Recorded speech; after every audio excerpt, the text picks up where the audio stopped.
बहू ने अदालत में हाथ जोड़कर कहा, जज साहब, अगर मेरे पति को अपने माँ बाप नहीं चाहिए तो मुझे मेरे माँ बाप लौटा दीजिए। जिला न्यायालय का कमरा नंबर 9 लोगों से खचाखच भरा हुआ था। सुबह के 10 बजे थे, लेकिन अदालत के बाहर असामान्य भीड़ लगी थी। हर कोई एक ही बात पूछ रहा था, क्या हुआ है, किसका केस है। एक अधेड़ आदमी बोला, सुना है एक बहू अपने पति के खिलाफ अदालत पहुंच गई है।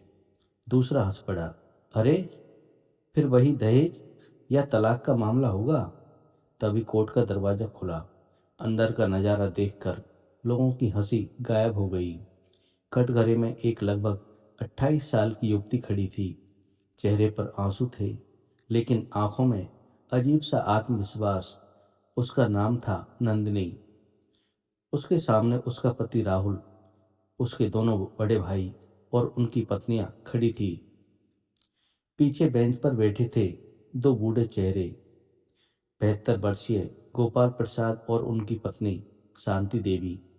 दोनों की आंखें झुकी हुई थी। ऐसा लग रहा था जैसे वे अदालत में नहीं, अपनी किस्मत के कटघरे में बैठे हों। जज ने फाइल खोली, कुछ पन्ने पढ़े, फिर चश्मा उतार कर नंदिनी की ओर देखा। तुमने यह याचिका दायर की है? जी माननीय न्यायालय। तुम्हारी मांग क्या है? पूरा कोर्ट रूम शांत हो गया। नंदिनी ने कांपते हुए हाथ जोड़ लिए, फिर बोली, अगर कानून इजाज़त देता है तो मेरे पति को नहीं, मेरे सास ससुर को मुझे दे दीजिए। एक पल के लिए अदालत में बैठे सभी लोग जैसे पत्थर बन गए। जज भी कुछ सेकंड तक उसे देखते रह गई। उन्होंने दोबारा पूछा, तुम्हें तलाक नहीं चाहिए? नहीं। पति से गुजारा भत्ता? नहीं। पति की संपत्ति में हिस्सा? नहीं साहब, मुझे कुछ नहीं चाहिए, बस मेरे माँ बाप जैसे सास ससुर मुझे दे दीजिए। पीछे बैठी शांति देवी का बांध टूट गया। उन्होंने अपना मुंह आंचल से ढक लिया, लेकिन दूसरी तरफ खड़ा राहुल गुस्से से भर उठा। ड्रामा मत करो नंदिनी, कोर्ट में रोने से कुछ नहीं होगा। नंदिनी ने उसकी तरफ देखा भी नहीं। जज ने राहुल से पूछा, तुम क्या कहना चाहते हो? राहुल ने बिना किसी झिझक की कहा, साहब, मेरे पिताजी रिटायर हो चुके हैं, माँ भी बीमार रहती है, हम तीनों भाई नौकरी करते हैं, किसी के पास इतना समय नहीं कि हर समय इनकी सेवा करे।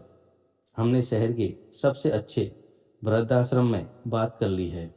वहाँ डॉक्टर हैं, नर्स हैं, सारी सुविधाएं हैं। यही इनके लिए बेहतर है। इतना सुनते ही गोपाल प्रसाद की उंगलियां कांपने लगीं। उन्होंने धीमे से कहा, बेटा, अगर सच में तुम्हें बोझ लग रहे हैं तो हमें वहीं छोड़ आओ। कम से कम रोज रोज यह सुनना तो नहीं पड़ेगा कि हम तुम्हारी जिंदगी पर भार हैं। राहुल चुप रहा। उसने अपने पिता की तरफ देखा तक नहीं। तभी सबसे बड़े भाई की पत्नी बोली, जज साहब, हम गलत नहीं हैं। आजकल की जिंदगी बहुत मुश्किल है। बच्चों की पढ़ाई, घर का खर्च, नौकरी का तनाव, इतनी जिम्मेदारियां कौन उठाए? दूसरी बहू भी बोली, हम बुरे नहीं हैं, बस मजबूर हैं। अदालत में बैठे कई लोगों ने सिर हिलाया। उन्हें लगा शायद बात सही है, लेकिन तभी नंदिनी ने अपने बैग से एक पुराना पीला पर्चों का लिफाफा निकाला। मान्य न्यायालय, फैसला सुनाने से पहले मैं सिर्फ 5 मिनट चाहती हूँ, फिर आप जो उचित समझें वही कीजिए। जज ने अनुमति दे दी। नंदिनी ने कांपते हाथों से वह लिफाफा खोला। उसमें से एक पुरानी फोटो निकली। फोटो में एक छोटी सी बच्ची अपने पिता के कंधे पर बैठी मुस्कुरा रही थी।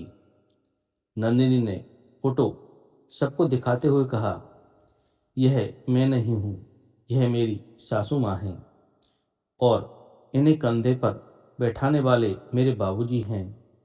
फिर उसने दूसरी फोटो निकाली। इस बार तस्वीर में एक दुबली पतली लड़की दुल्हन बनी खड़ी थी। उसके बगल में गोपाल प्रसाद मुस्कुरा रहे थे। नन्ही की आवाज भर्रा गई। यह मेरी शादी की तस्वीर है। और उस दिन बाबूजी ने सबके सामने एक बात कही थी। वह कुछ पल के लिए रुक गई। पूरा कोर्ट उसकी ओर देख रहा था। उसने आंसू पोंछे और बोली, उन्होंने कहा था, आज से यह हमारे घर की बहू नहीं, हमारी बेटी है। अगर कभी मेरी बेटी की आंख में आंसू आए तो सबसे पहले मैं रोऊंगा। इतना कहते ही गोपाल प्रसाद फूट फूट कर रो पड़े। अदालत में बैठे लोग भी भावुक हो गए, लेकिन किसी को यह नहीं पता था कि अगले 5 मिनट में नंदिनी ऐसा सच बताने वाली थी जिसे सुनकर उसके अपने पति की नजरें भी हमेशा के लिए झुक जाने वाली थी। पूरा कोर्टरूम में ऐसी खामोशी थी कि किसी की सांसों की आवाज भी सुनाई दे रही थी। नंदिनी ने कांपते हाथों से एक पुरानी डायरी जज साहब की मेज पर रख दी। माननीय न्यायालय, यह बाबूजी की डायरी है। इसमें कोई कविता नहीं है, एक पिता की पूरी जिंदगी लिखी है। जज ने पहला पन्ना खोला। ऊपर तारीख लिखी थी, 12 जुलाई 2003। नीचे लिखा था, आज राहुल की इंजीनियरिंग कॉलेज की फीस जमा करनी थी, पैसे कम पड़ गए। शांति ने अपनी माँ की आखिरी निशानी, सोने की चूड़ियां बेच दी। राहुल को बताया कि चूड़ियां बैंक के लॉकर में रख दी हैं, कहीं उसे दुख न हो। राहुल का सिर अपने आप झुक गया। जज ने दूसरा पन्ना खोला। आज बटे बेटे को टाइफाइड था, 3 रातों से सोया नहीं हूँ। भगवान, मेरी उम्र भी मेरे बच्चों को दे देना। तीसरा पन्ना, आज छोटे बेटे की पहली नौकरी लगी। उसने मिठाई खिलाई। उसने नहीं देखा, लेकिन मिठाई खाते समय मेरी आंखों से आंसू निकल आए थे। लगता है अब मेरी मेहनत सफल हो गई। पूरा अदालत कक्ष शांत था। तभी नंदिनी बोली, साहब, डायरी यहीं खत्म नहीं होती। उसने आखिरी पन्ना खोल दिया। उस पर लिखे शब्द पढ़ते ही जज साहब भी कुछ पल के लिए रुक गए। अगर कभी मैं बूढ़ा हो जाऊं और मेरे बच्चे मुझे अपने साथ में रख सकें तो उन्हें दोष मत देना। मैंने उन्हें बड़े सपने देखना सिखाया है। शायद उन सपनों में मेरे लिए जगह कम पड़ जाए। यह सुनते ही गोपाल प्रसाद ने चेहरा दोनों हाथों से ढक लिया। शांति देवी की सिसकियां पूरे कमरे में गूंजने लगीं। राहुल अब रो चुका था, लेकिन नंदिनी अभी रुकी नहीं। उसने अपने पति की तरफ देखा और बोली, राहुल, याद है हमारी शादी के दूसरे साल तुम्हारी नौकरी चली गई थी। राहुल ने धीरे से सिर हिलाया। तुम्हें आज तक लगता है कि हमने बैंक से लोन लेकर घर चलाया था? सच जानना चाहते हो? राहुल ने पहली बार नन्ही की ओर देखा। नन्ही बोली, बैंक ने तुम्हारा लोन रिजेक्ट कर दिया था। उस रात बाबूजी चुपचाप अपने दोस्त के पास गई और अपनी पुश्तैनी 5 बीघा जमीन गिरवी रख दी, ताकि तुम्हें कभी यह महसूस न हो कि तुम बेरोजगार हो। राहुल जैसे बिजली का झटका लगने पर पीछे हट गया। क्या? गोपाल प्रसाद तुरंत बोले, नंदिनी, बस कर बेटी, बच्चों को यह सब जानने की जरूरत नहीं।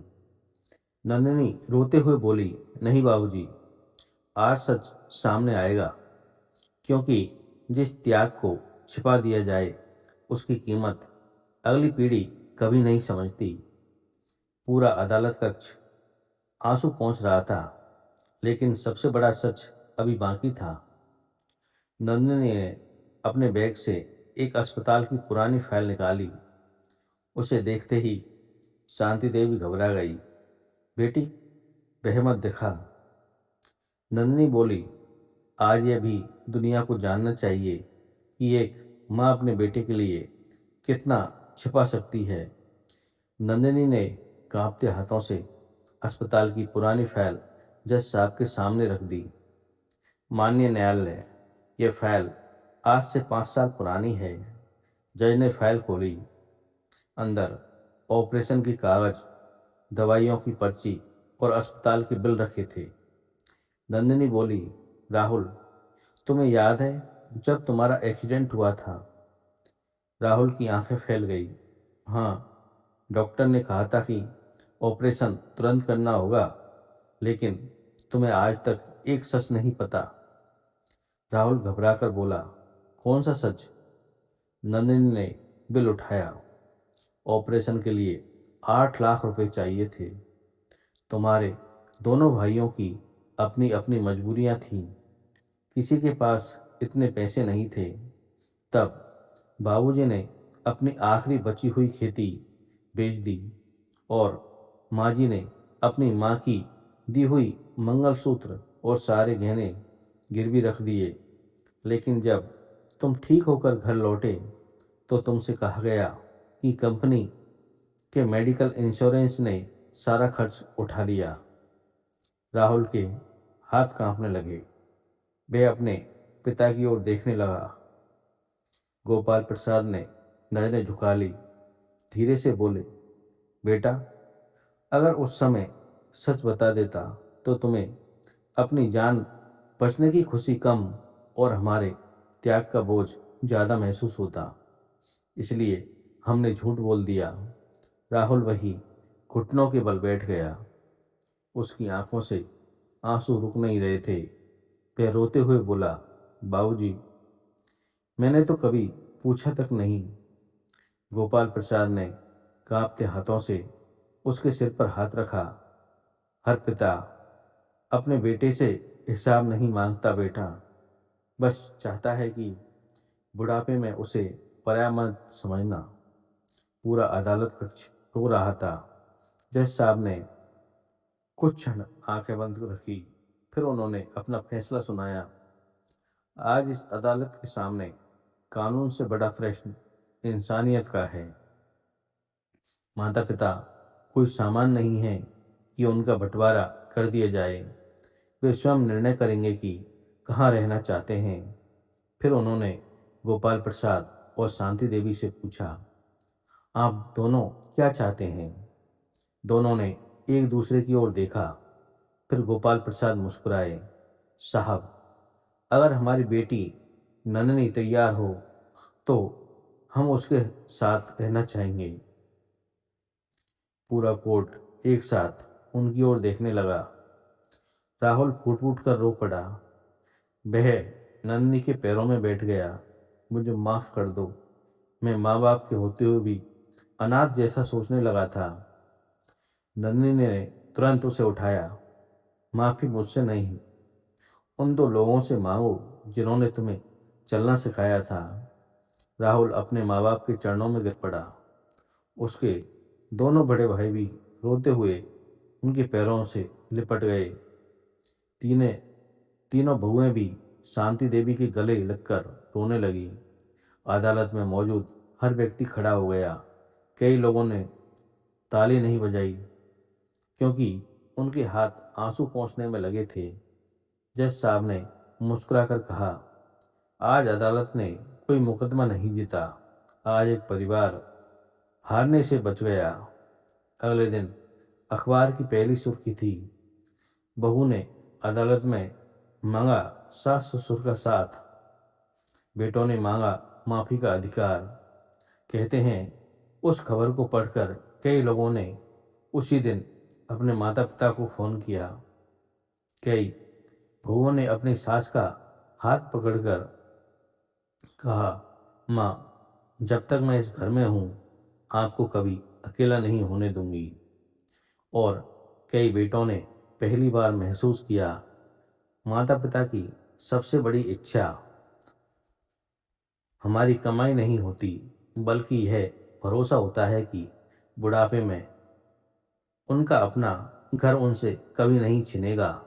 क्योंकि जिस घर में बहू बेटी बन जाए और बेटे अपने संस्कार याद कर लें, वही घर सचमुच मंदिर बन जाता है। तो दोस्तों, आपको कहानी कैसी लगी, अपनी राय कमेंट बॉक्स में ज़रूर दें और साथ ही हमारे चैनल को लाइक और शेयर एंड सब्सक्राइब ज़रूर करें। थैंक यू दोस्तों।